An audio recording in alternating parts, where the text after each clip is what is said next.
I'm doing that recipe that I promised y'all with Austin Dalton. Austin Dalton. That is so hard for me to say, Austin. I feel like I'm rhyming. But so anyway, he's from Tennessee and he loves his hometown and everything they have to offer folks. And he brought 2 cases of the most beautiful tomatoes from his town. Yes, ma'am. And so he's going to make tomato gravy. And I have a lot of requests for tomato gravy, believe it or not. Really? And I've made it before. And Austin and I got to talking, and he said, I don't really kind of like measure stuff out. I said, well, you my kind of cook. Because I have not written a recipe that I don't change it when I start cooking it. Right. And that's what a recipe is for. It's a starting point for you. And then you make it your own. You add to or you take out what you don't like, and then it's all yours. Exactly. And it's just like my wife, she likes to say, did you set a timer? Like, nope, I'll know when it's done when I know it's done. That's just me. That's right. All right, I've got your eye on. Yes. So what we're going to do here, we'll start with adding our bacon grease here. You saved for me from earlier today. Yes, we just cooked some bacon because we've got something else in mind with some of those tomatoes, don't we, Austin? We do. We have plenty of surprises. If that's not enough, I'll get my bacon can out. Bacon grease can. Bacon grease can. I'm excited. Well, this grease comes from what we're going to use in another recipe too. Yeah. Bacon. Yes, I like it. You're getting it all. Oh, this is what adds the flavor to it right here. Yes. Yes. And so typically, like, this is, a meal that we kind of grew up with, and it's just a nice flavor of the South. Let's see here. All right, now, you said to add a little oil. Yeah, let's dab a little bit. How about a little butter instead of oil? Yes, we need butter. Okay, let's do butter.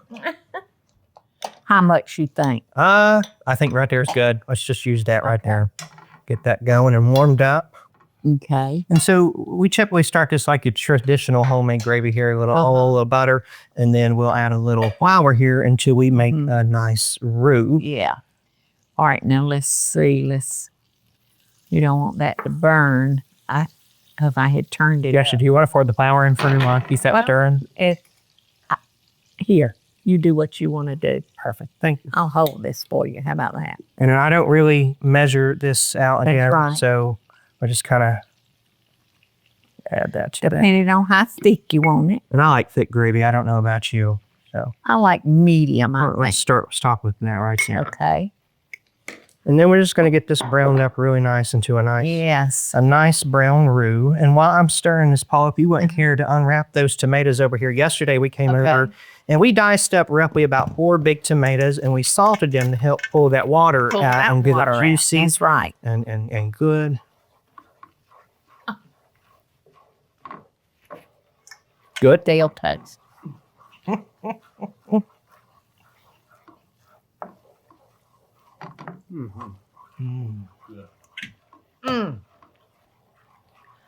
All right, if it's too high. Let's turn it down just a bit.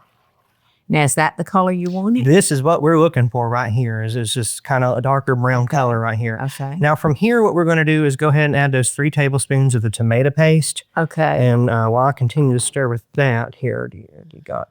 Say 3 tablespoons? 3 tablespoons. Just well measured. Just eyeballing it there. 1, 2, 3. Perfect. Okay. I want to get this look like enough. That looks good to me. We're going to kind of get this mixed up a little bit, and then you'll see the consistency kind of turns another color here, and it looks already so good.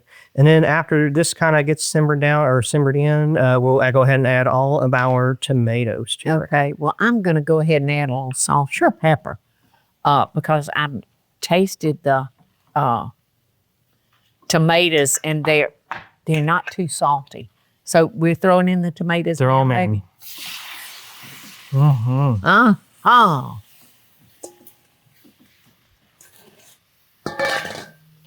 Now you can, again, if you don't like chunkier tomatoes, you can always dice them down. I like the chunky. I like the chunky. And if you cook them long enough,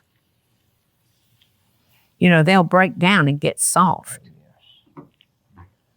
Because to me, those need to cook like it was. And it seems like I add milk to mine. Do you? I do. We'll get to that in just a second. Oh, okay. And do you use regular milk or heavy cream or half and half? I like buttermilk. Oh, I got buttermilk. Well, I think we're ready for some. If you want to go ahead and add on to, or let this thing thicken I up. have never put buttermilk in my tomato gravy. Well, me and Teresa were talking about it, and she said she had got some. And I think, you know what? It couldn't hurt. Oh, I keep buttermilk in my refrigerator. Well, this is a little thick, so we need to thicken it or unthicken it. As much as I like it thick, I think it's a little unthicken it a little bit. Yeah.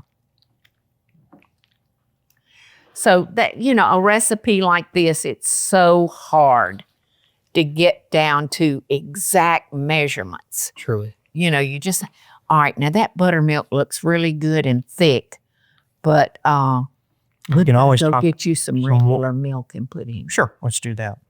And you can always use water too. I know some recipes call for water, but I feel like a little flavor in there.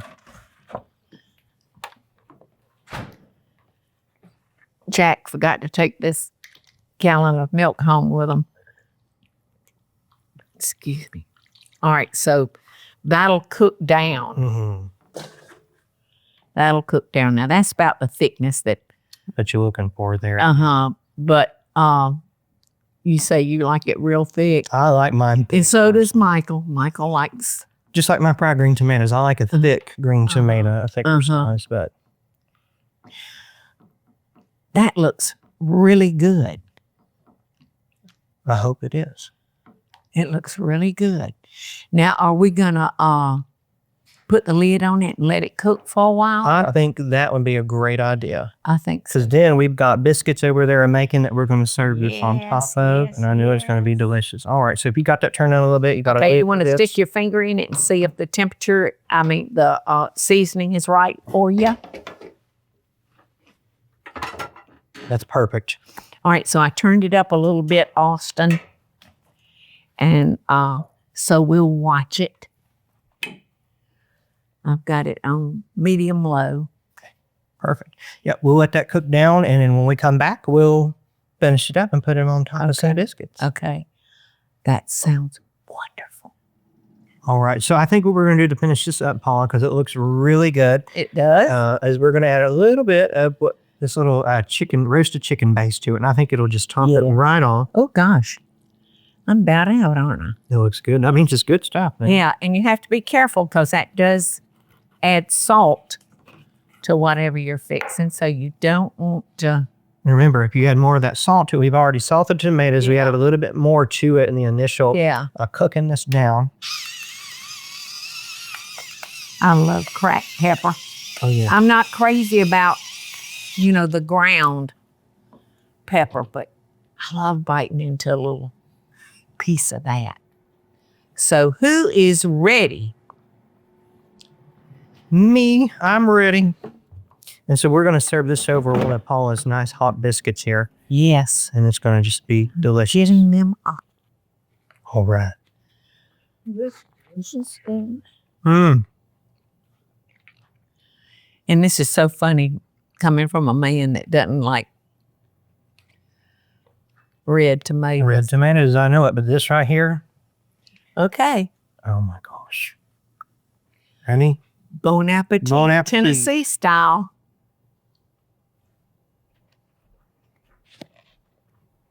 Mm-hmm. Teresa, I've been worried about you. Well, I got cold to the house. Well, get you a sweater from the closet. You ready for a biscuit? Okay. Thank you. You're welcome. Everything's ready. Those are absolutely delicious. They absolutely delicious. Wonderful tomatoes. But as Paula said too, that'd be great over some grits too. You can add some, good with your, obviously, biscuits. And I like tenderloin for breakfast. Do you like tenderloin, in breakfast? Yeah, I can eat some tenderloin for breakfast, pork or beef. Mm-hmm. My mother used to make what she called a Swiss steak, Austin.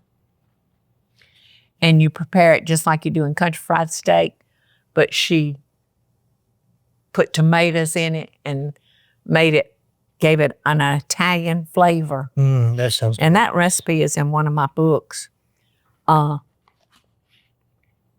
This would make a great start for absolutely delicious. the Swiss steak. Just all you'd have to do is flour it, salt, pepper it, fry, and then put it in that and let it simmer. So, Austin, I do hope you'll come back. I've enjoyed every minute with you. So I've had a great time, and thank you for having us out here. And I'd be glad to come back anytime you'll have it. So between the two of us, we're sending y'all lots and lots of love and best dishes.